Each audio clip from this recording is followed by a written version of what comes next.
Gathering Data While Washington Burns by Mark R. Crovelli. When future generations of scholars look back on the economic and political disaster enveloping the United States today, three questions should be at the forefront of their minds.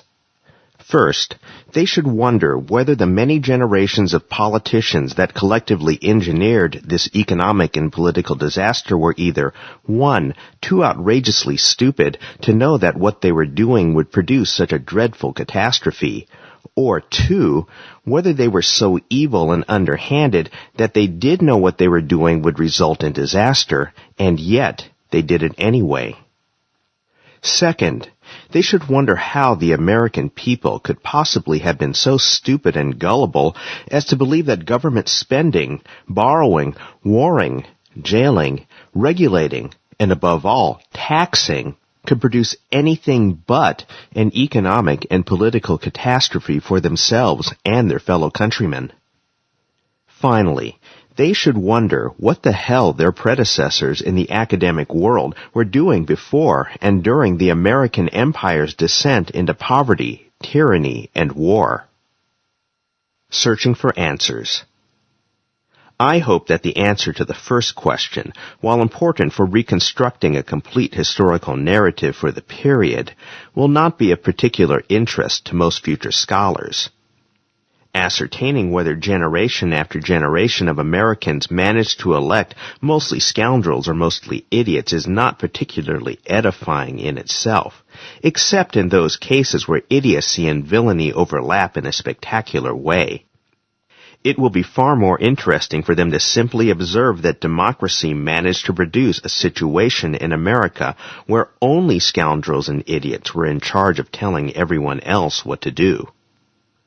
The answer to the second question will interest them more, I hope, because they will be able to ask people who were alive at the time to explain their former gullibility and naivete.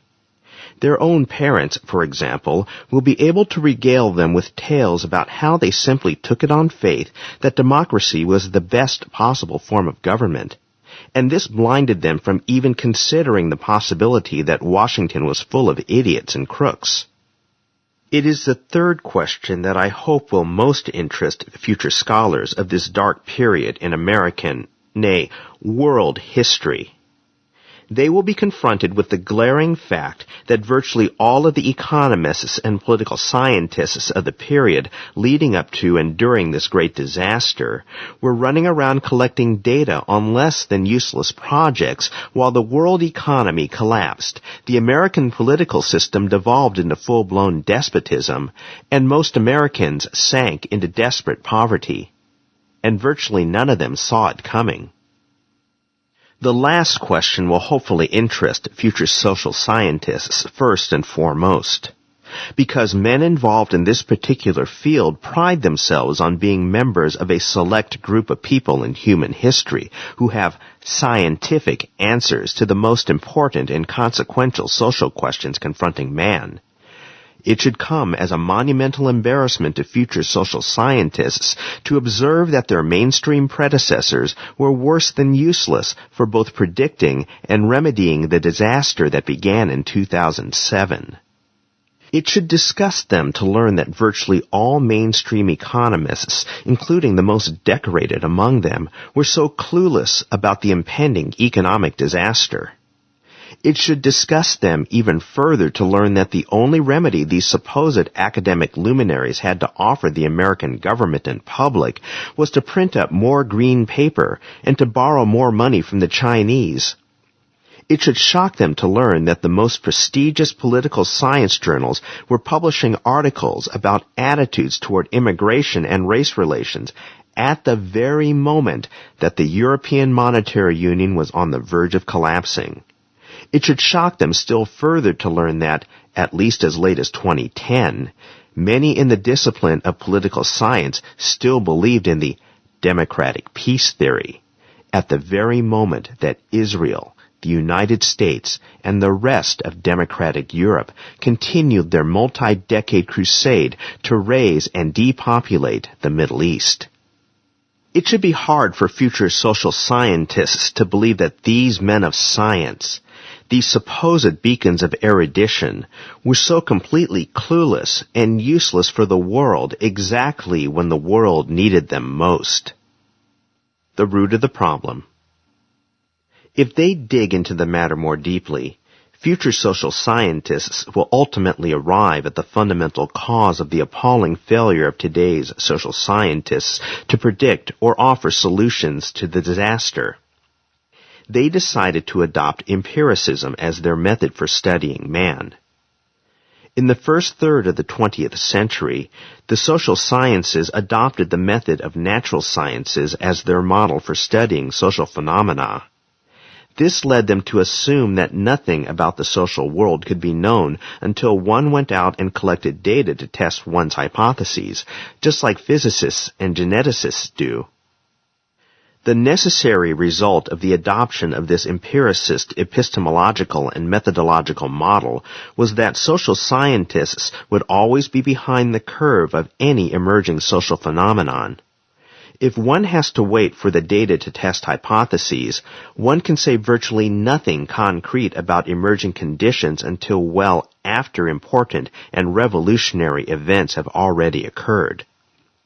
They became, in effect, not prescient predictors of future social conditions, but rather mere boring, backward-looking chroniclers of past events. In contrast to this reality, mainstream political scientists and economists of today are inclined to think that the government is capable of anticipating and avoiding crises. They are especially disinclined to think that serious and revolutionary change can occur on their watch. This is most obviously true with regard to economists, many of whom will be employed by Federal Reserve at some point in their careers, who seem to think that an economy planned and controlled by economists couldn't go off track. After all, with the economy managed and directed by men from exactly the same profession as themselves, how could anything go awry? The same is true for political science, but for less obvious reasons. Political scientists tend to have an inferiority complex when it comes to economics. While they like to think of their field as being just as scientific as economics, they are also constantly looking over their shoulders, wondering whether they are merely playing at scientific work. Their reverence for economists discourages political scientists from even imagining that economic crises could occur on the watch of their heroes. Thus, they are usually just as blindsided by economic crises since their heroes failed to predict them. Nor are they predisposed to think that their political heroes, that is, their close associates in government, themselves advised by political scientists, are capable of ramming the economy into a brick wall. For these reasons, mainstream political scientists and economists of this generation were completely useless for predicting the disaster we now confront, and continue to pour forth nothing but the most worthless empirical studies of yesterday's least consequential issues.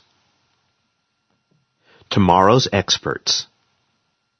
Unfortunately, it is exceedingly likely that future political scientists and economists will be just as useless and beholden to government as the current batch. I think this likely for one overriding reason. The American economy will be in a disastrous state for a very long time. There are two very important effects this will have on economists and political scientists. First, the institutions of higher education in America will soon begin to crumble into dust because poor people, i.e., most Americans going forward, cannot afford to go to college and study under these failed social scientists without any promise of future employment. This is true even though the federal government has commandeered the student loan system away from bankers, because a cheap loan for an expensive education is a complete waste if one cannot find employment afterward. This means that a large proportion of current political scientists and economists will soon be forced to find employment elsewhere, and the ones who do retain their jobs will be completely beholden to the political class that will be supporting and subsidizing their jobs. Second, The very nature of empirical social science means that the researchers who do manage to keep their jobs will be obsessed with this crisis for a very long time. In fact, they will be so obsessed with this crisis that they will undoubtedly miss the emergence of recovery if it ever does show up. They will be testing hypotheses with past data, and they will thus be looking backward precisely when the recovery hits, or when yet another crisis hits. So, we can count on the crisis-reared economists and political scientists to fail to predict recovery or future crises, just as completely as the last batch failed to predict the giant conflagration of 2007 that persists to this day. At some point in the future, however, after failure upon failure, social scientists will get around to looking at why they keep failing to predict these important social events. At that point, we can only hope that nothing will interest them more about this dark period of history than the failure of their predecessors, and that they may finally seek out an alternative to empiricism that can transform them from backward-looking failures into true social scientists. The Ludwig von Mises Institute hopes you have enjoyed this audio Mises Daily. For a world of free market literature, media, and discussion, visit Mises.org.